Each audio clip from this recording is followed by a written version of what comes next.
tenemos un aspersor giratorio, que es básicamente una estructura donde le entra un caudal, un flujo, en este caso de agua, alrededor o sobre, pues, sobre una boquilla, y esta se converge en dos salidas que en buena medida está rotando o hace rotar estas estructuras alrededor de estas aspas.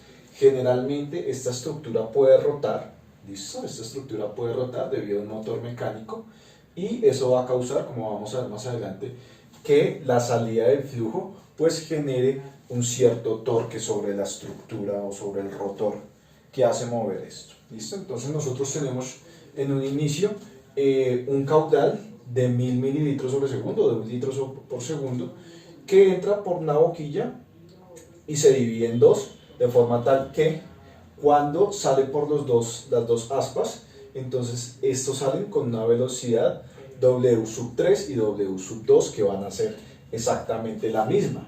Estas velocidades en buena medida van a ser las velocidades medidas desde el punto de referencia de la boquilla, es decir, vamos a utilizar un volumen de control que, si bien no es deformable, se está rotando, ¿listo? Y estas Ws indican en buena medida el volumen, la velocidad, perdón, de salida desde el volumen de control. Más adelante nosotros podemos encontrar una relación entre la velocidad de alguien que está en buena medida de un plano de referencia inercial, cuáles las velocidades que mide esta persona desde dicho plano. ¿Listo? Entonces lo primero que vamos en buena medida a encontrar es la velocidad W. ¿Listo? Es decir, desde ahí, teniendo en cuenta estas condiciones y teniendo en buena medida también teniendo en cuenta que el flujo de salida es aproximadamente estacionario. Incluso cuando esté rotándose, esta consideración de que si bien no es estacionaria, es cíclica, se puede en buena medida, de alguna u otra manera, no considerar esta primera parte de la derivada en buena medida temporal del flujo de masa dentro de este volumen de control. Bueno, entonces para en buena medida resolver este problema, entonces vamos a partir del hecho de la conservación de la masa, es decir, que 0 es igual a la derivada temporal del volumen de la integral dentro del volumen de control del cambio de la masa, ¿listo? Dentro de este volumen, ¿listo? Que esto va a ser 0 porque estamos en flujo estacionario, ¿listo? De todos modos esto va a aplicar también si esto no estuviera, si el flujo no fuera estacionario, es decir, que hubiese una velocidad angular que moviera esta boquilla, ¿listo? Entonces nosotros lo que tenemos es que es esto más el cambio alrededor de la superficie de control, que es ρ, b, producto punto de la velocidad, vector normal, y esto sobre el área de la superficie de control. Bueno, y esto en buena medida nosotros sabemos que va a ser igual a la salida, el flujo neto de salida, que va a ser igual a ρ por A por W de salida menos ρ por el área por el W de entrada, ¿listo? Y esto es igual a 0. Bien, ¿por qué podemos considerar esto? Debido a que nosotros estamos teniendo un flujo de control que, si bien no es deformable, está moviéndose, entonces tenemos que usar W, donde W, una vez más reitero, es la velocidad respecto a la velocidad, respecto al volumen de control que se está moviendo, ¿listo? Y esto pues va a ser igual, estas dos cantidades, de forma tal que nos queda que lo que está entrando, que vendría siendo este caudal, sería igual a ρ por el caudal igual a ρ factor de el área de salida, que en este caso es 30 milímetros cuadrados, pues bueno, 30, área por W, ¿listo? Más A por W, ¿listo? Es decir, 2 veces W. Bueno, estamos considerando que este es 2, este es 2, este es 3, este es 3, donde este es el W2 y este es el W3. Por condiciones físicas, estas dos velocidades tienen que ser exactamente las mismas, ¿listo? Y estamos teniendo que en buena medida Esto por conservación de la masa, por conservación de la masa, por flujo estacionario, nosotros tenemos que estas dos cantidades son iguales, entonces se van a sumar, ¿listo? Y lo que nosotros vamos a tener es que 2 veces A por W va a ser igual al caudal, o lo que es lo mismo que W, va a ser igual a Q sobre 2 veces A, ¿listo?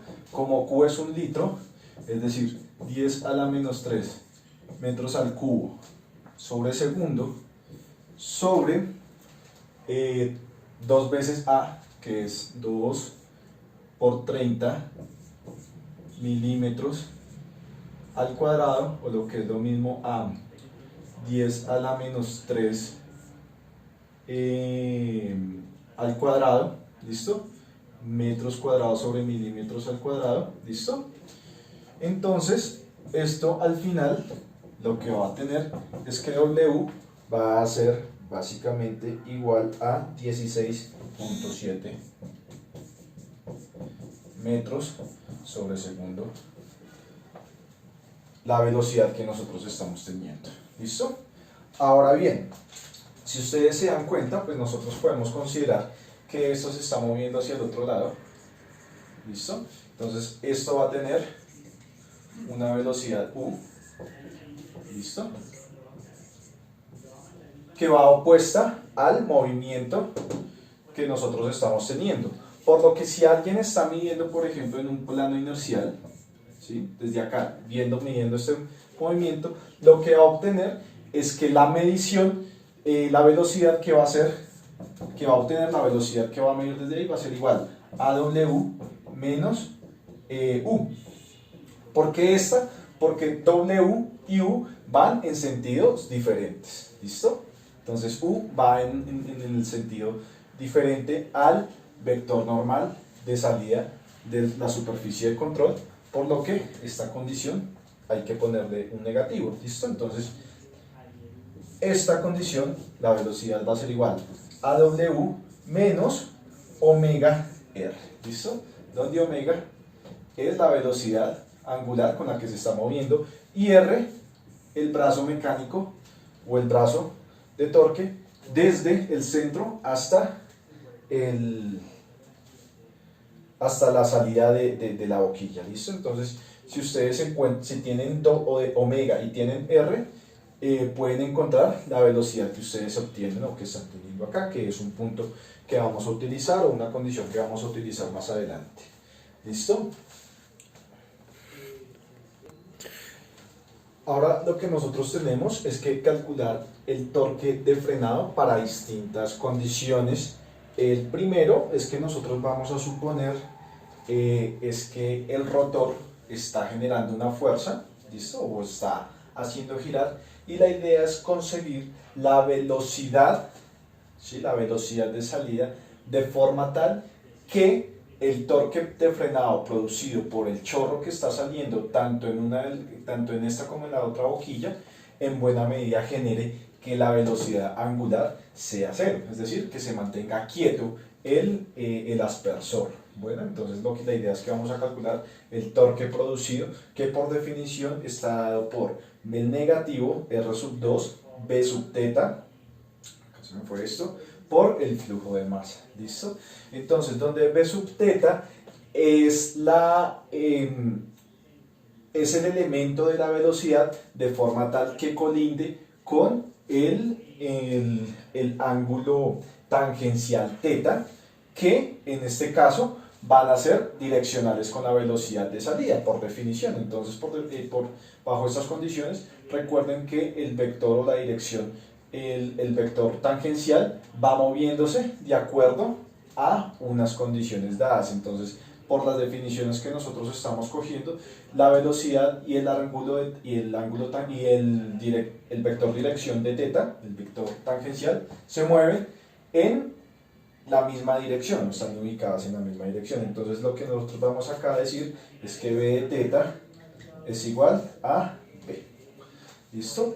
Por lo que torque va a ser igual a R, a menos R, que en este caso es 0.2 metros, por la velocidad teta B sub teta, que en este caso sería B, que es la misma, por M punto, donde M punto es el flujo de masa, ¿listo?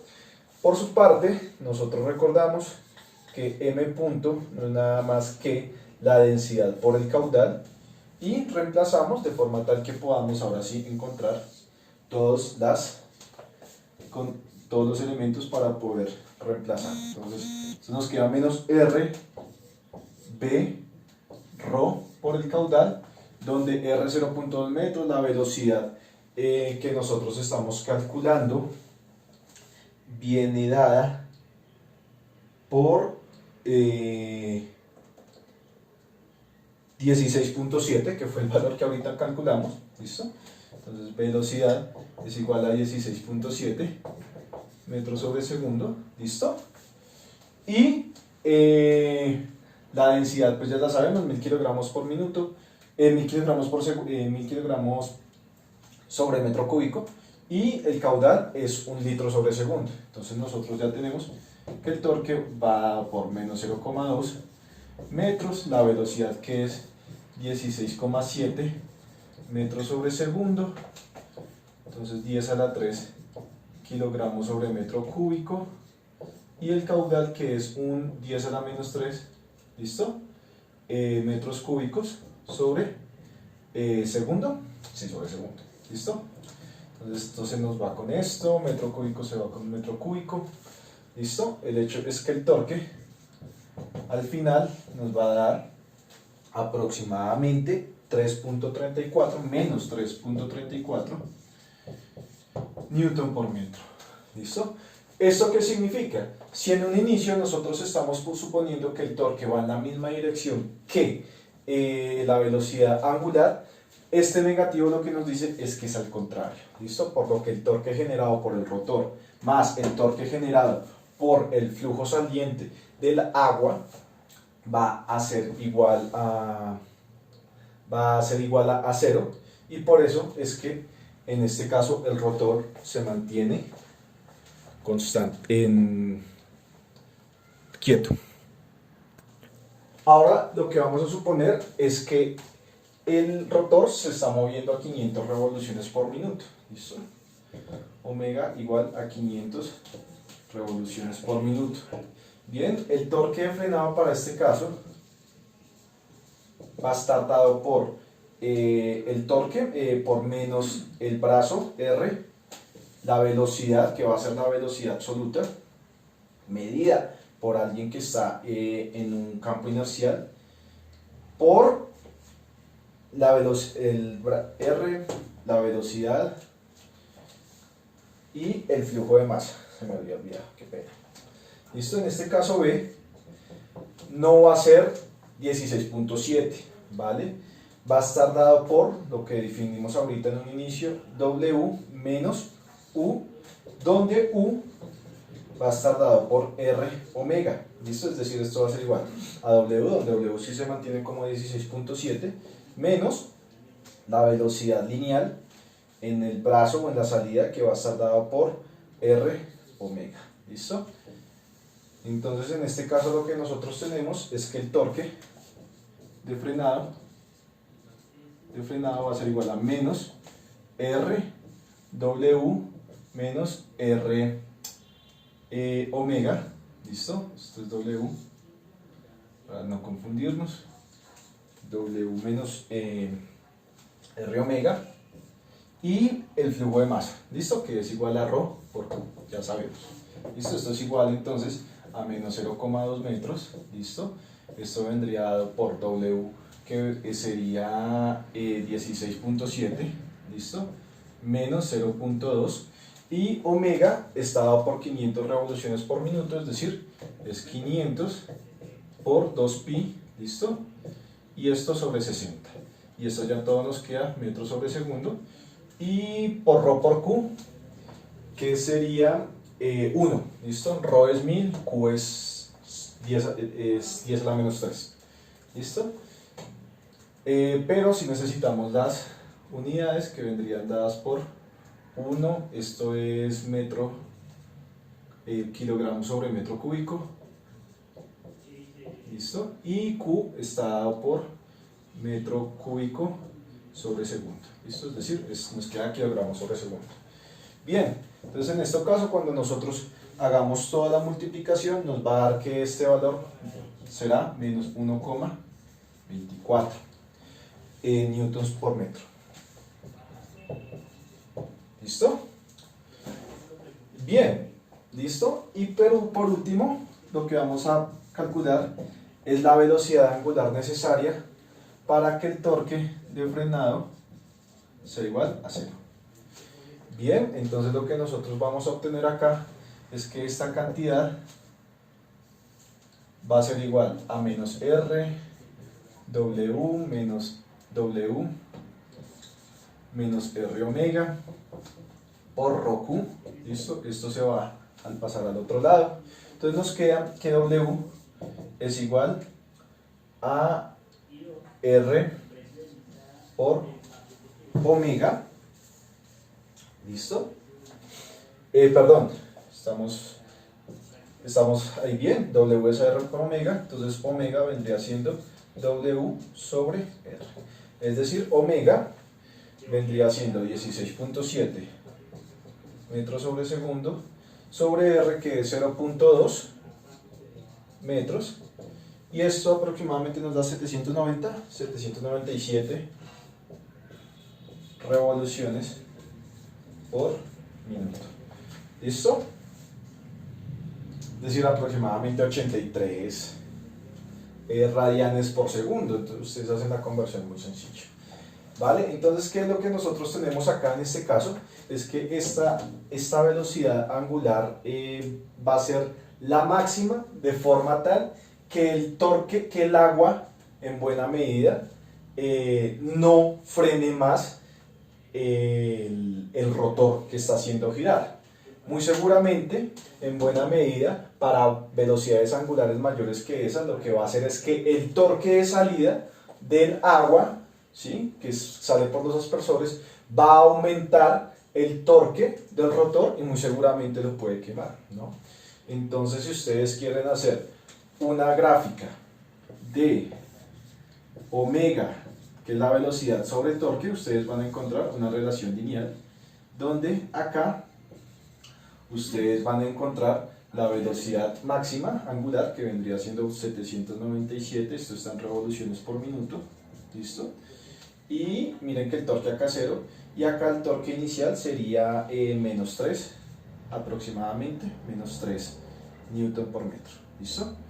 Entonces acá, bajo aproximadamente este torque, no hay movimiento del rotor, del aspersor, y hay un crecimiento lineal, por lo que muy seguramente para valores positivos o para valores superiores de la frecuencia angular, el torque va a ser positivo y eso puede ser perjudicial para el motor del aspersor.